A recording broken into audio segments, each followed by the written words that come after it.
9 nuovi casi positivi in Veneto nelle ultime 24 ore, ma l'indice R Conti è sotto l'1, resta alta la pressione ospedaliera. Nuova mossa di Zaia che mette alle strette il Ministero della Salute, chiedendo parametri univoci per tutta Italia nel definire la curva dell'epidemia.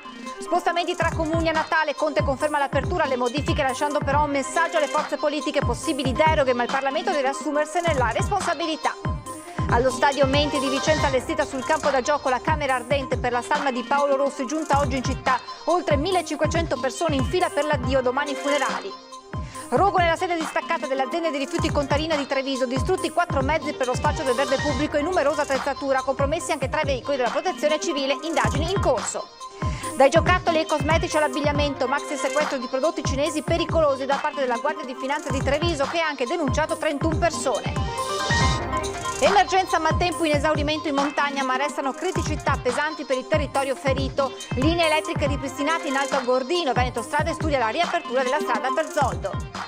Atti di nonnismo contro l'ex allieva pilota veneziana Giulia Schiff. 8 persone state rinviate a giudizio dal Tribunale Militare di Roma.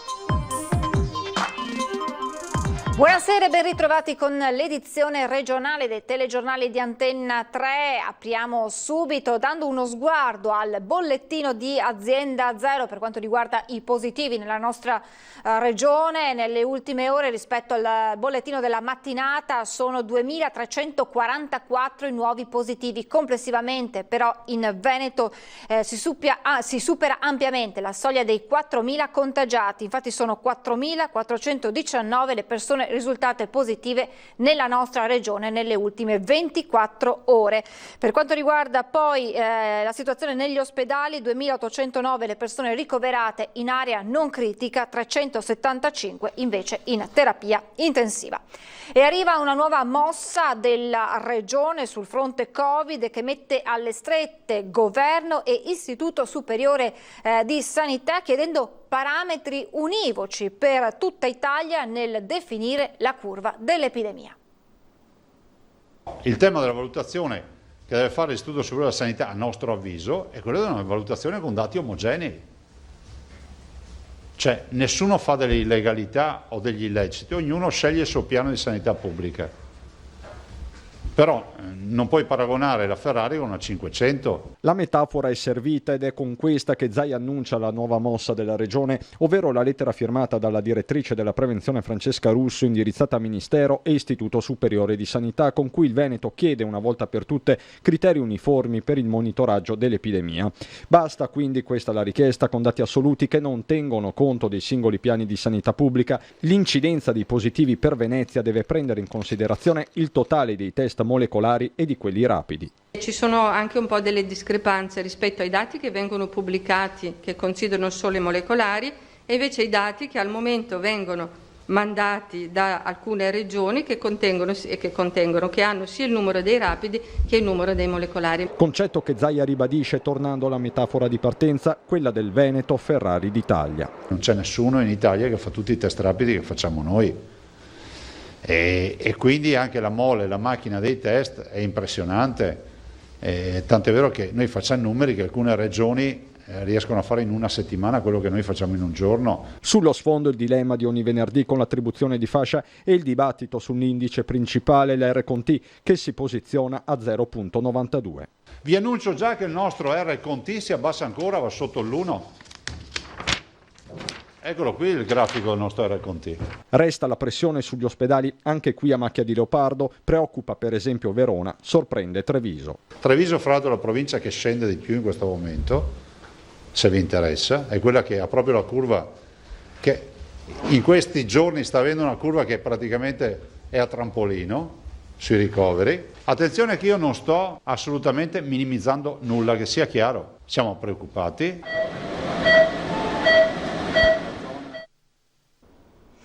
E resta naturalmente sempre acceso il dibattito per quanto riguarda gli spostamenti tra comuni per le prossime festività natalizie, possibili deroghe, ma il Parlamento deve assumersene la responsabilità. Le parole del Premier Giuseppe Conte durante la conferenza stampa al termine del Consiglio europeo.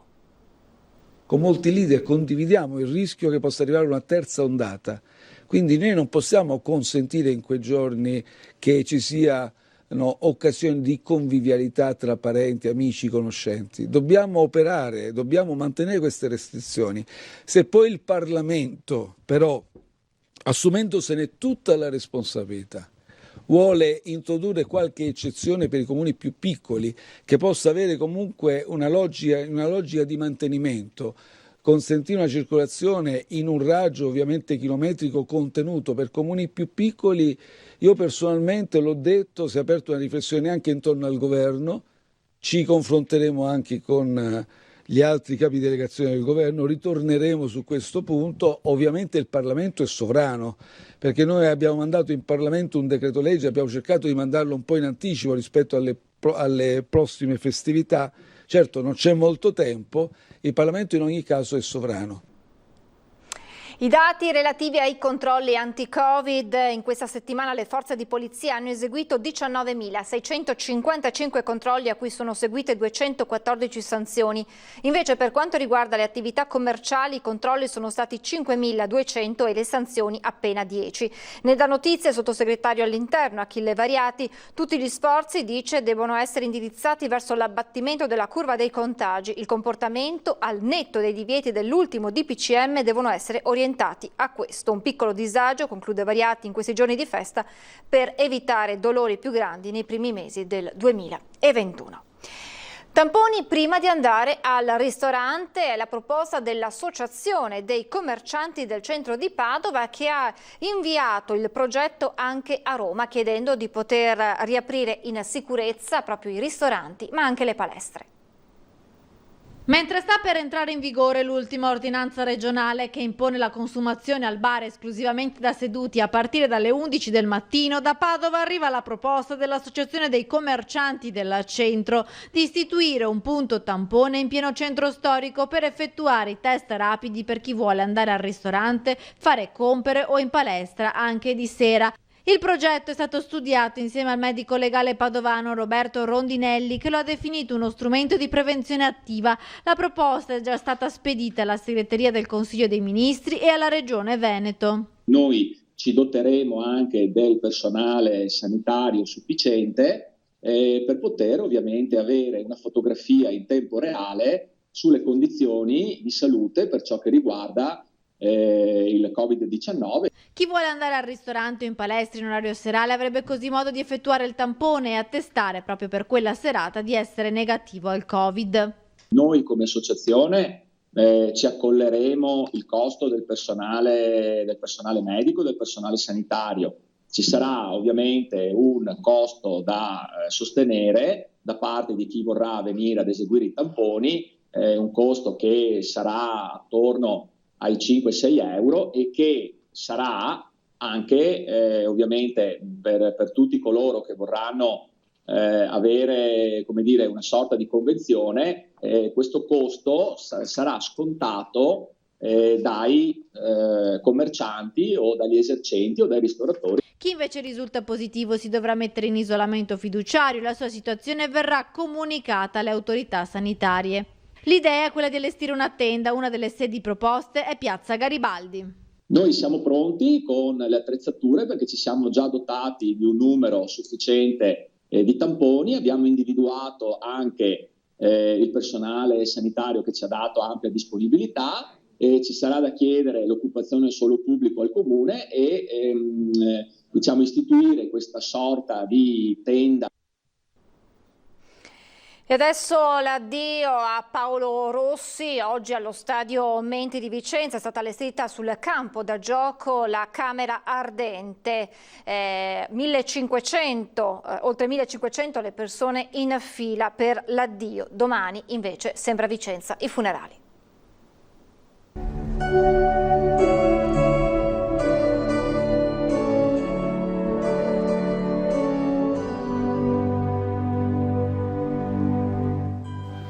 In questo momento sono molto emozionato perché il calcio è arte, è arte. Sì, l'ha fatta proprio lì dove c'è la tenda, no? Che sono usciti, come vede, si vede la tribuna, vede di Vicenza, no? Con Gianni Rivera. No? Io avevo 21 anni, nell'82 avevo 21 anni, quindi avevo giocato prima, quindi avevo 20 anni, ero sempre in curva anch'io, giovane. e me lo ricordo, mi ricordo tutte le partite, mi ricordo tutti i gol che ha fatto, mi ricordo come fosse oggi.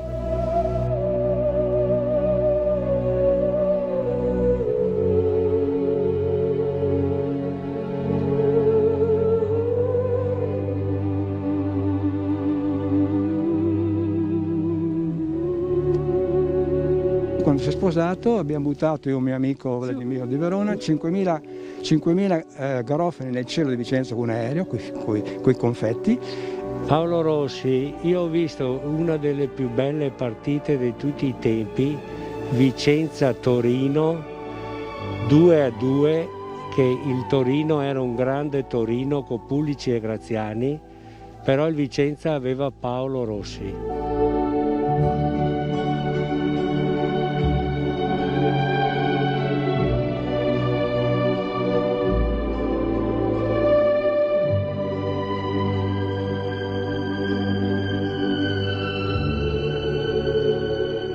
Questa qui è una foto che abbiamo fatto dietro a quella tribuna, che c'è il campo di allenamento, come li vedi, no? Di là, che aveva la gamba ingessata Paolo, e questo è Gibi Fabri, una foto storica molto bella che io tengo nel cuore. Finito, basta. Purtroppo Paolo è lì, noi siamo qui e ho pianto dalla notte, pazienza. Questa è casa sua, questa è veramente casa sua e sarà sempre casa sua e sarà sempre là, sotto quella curva ad esultare. Un ricordo particolare di Paolo Rossi, uomo e giocatore, lo fa anche il primo cittadino di Vicenza, Francesco Rucco. Quando Rossi giocava, dice, la città si fermava.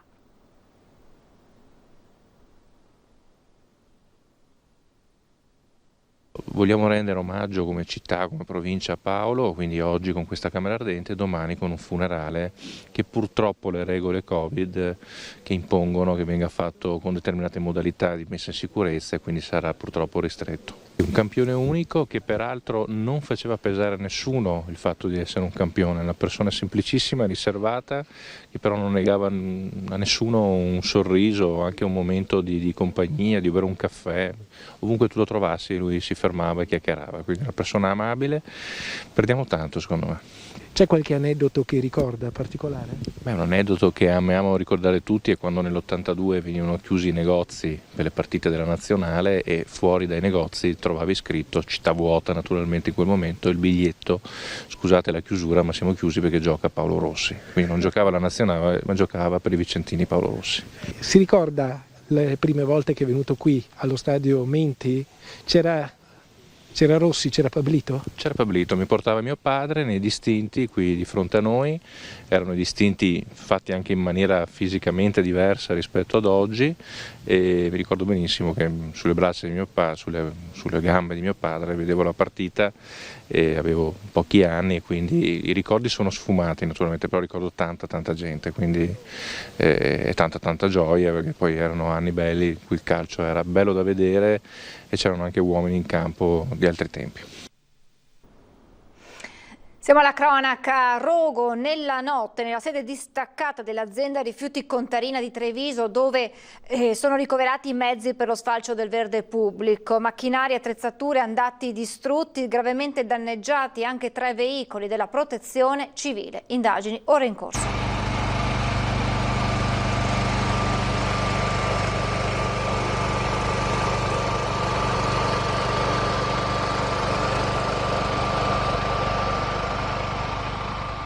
Ecco quello che rimane delle attrezzature andate distrutte in un incendio divampato la scorsa notte nella sede di Contarina in via Santa Barbara, Treviso, nell'unità operativa per il servizio del verde pubblico all'interno di un'area di proprietà del comune. Le fiamme hanno divorato i macchinari per lo sfalcio dell'erba, ma anche dei mezzi della Protezione Civile, la cui sede è a pochi metri dal ricovero attrezzi dove si è sviluppato il rogo. Un rasaerba si è incendiato questa notte. Poi l'incendio si è diffuso coinvolgendo altri mezzi sempre di Contarina e purtroppo anche e 3 della nostra protezione civile che hanno subito dei gravi danni. Sul posto sono subito intervenute le squadre dei Vigili del Fuoco, il cui comando si trova a poca distanza dal deposito. Il bilancio del rogo pesantissimo, distrutti 4 mini trattori per lo sfalcio dell'erba, decespugliatori, motoseghe, rasaerba, soffiatori e altro materiale. A questo si aggiungono i 3 veicoli della protezione civile gravemente danneggiati. La stabilità del ricovero, invece, anche se danneggiata, non pare essere stata compromessa. Adesso sono in corso le indagini della squadra mobile di Treviso e dell'ufficio di polizia giudiziaria dei Vigili del Fuoco per capire le cause dell'incendio. Fondamentali saranno le immagini delle telecamere di videosorveglianza. Stanno indagando per scoprire le cause, ma al 90% pare che ci sia stato appunto questo piccolo cortocircuito, anche visto le immagini della videosorveglianza. Il sindaco Conte si è recato sul posto per un sopralluogo insieme al direttore generale di Contarina Michele Rasera. I locali sono interdetti fino a lunedì, poi potremo fare la conta effettiva dei danni e capire se si può salvare qualcosa, ha spiegato Rasera. Ci saranno alcune ripercussioni nell'esecuzione degli interventi programmati per i prossimi giorni, ma ci siamo già attivati, ha concluso il direttore generale, per sostituire mezzi e attrezzature andati in fumo e per garantire la continuità del servizio.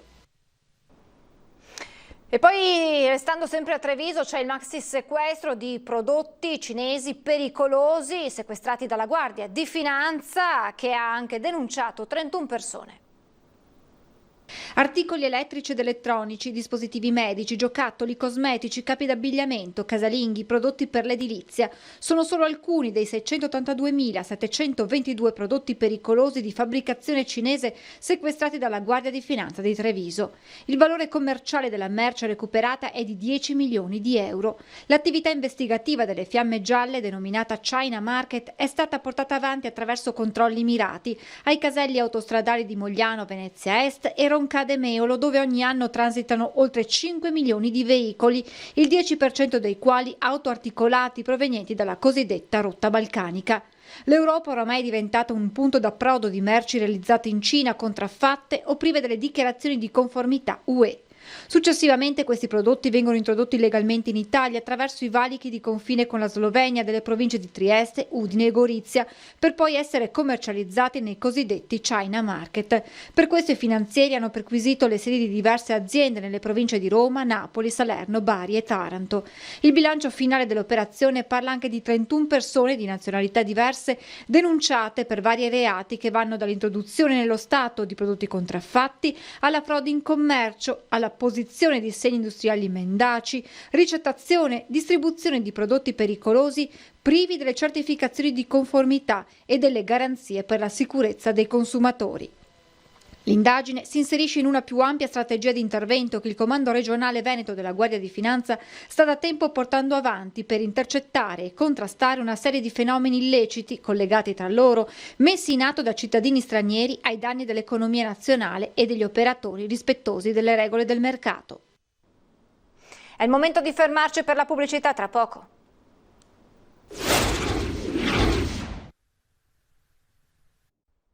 Eccoci in diretta per parlare del maltempo, perché è finita l'emergenza, volontari e operatori sono ancora al lavoro per mettere in sicurezza il territorio.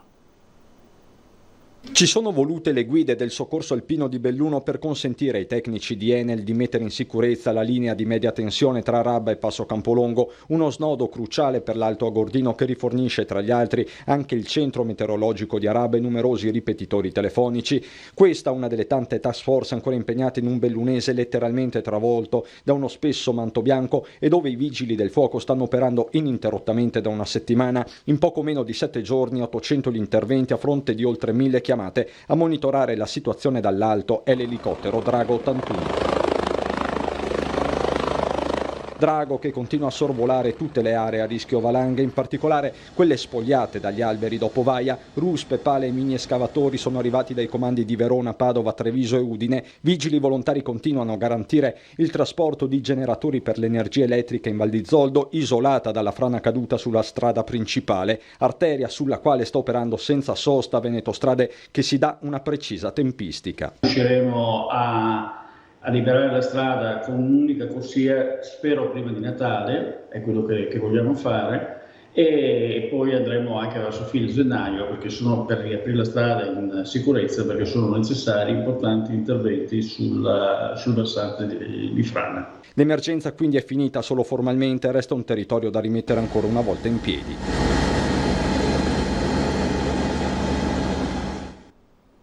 Otto persone sono state rinviate a giudizio per il caso di nonnismo a danno dell'ex allieva pilota Giulia Schiff.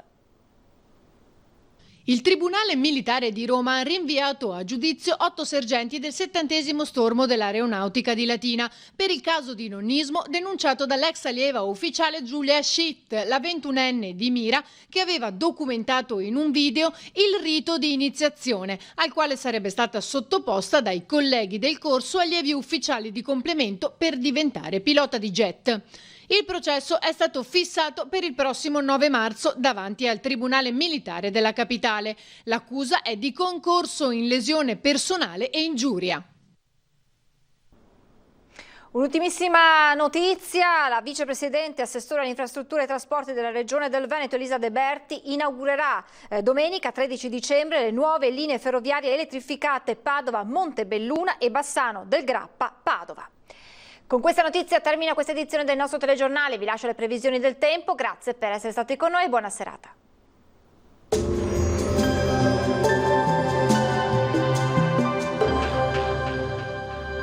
Agenzia Le Cirque. Per vendere o acquistare la tua casa, Agenzia Le Cirque. Professionisti al tuo servizio. Benvenuti al meteo. Si attenua l'influenza sul nostro territorio della circolazione ciclonica che ha causato un tempo instabile per diversi giorni, torna a salire la pressione atmosferica. La situazione nel dettaglio.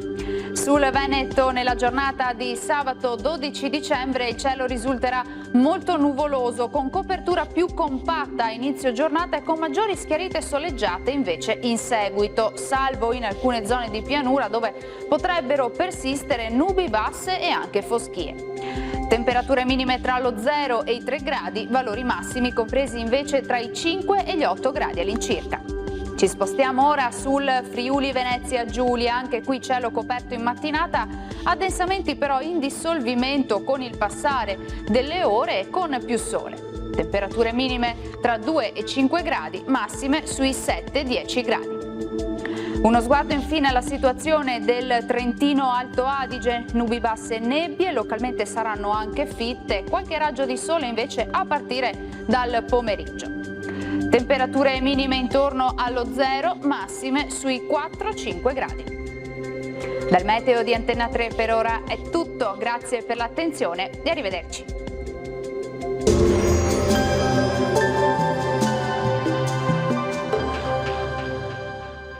Agenzia Le Cirque. Per vendere o acquistare la tua casa, Agenzia Le Cirque. Professionisti al tuo servizio.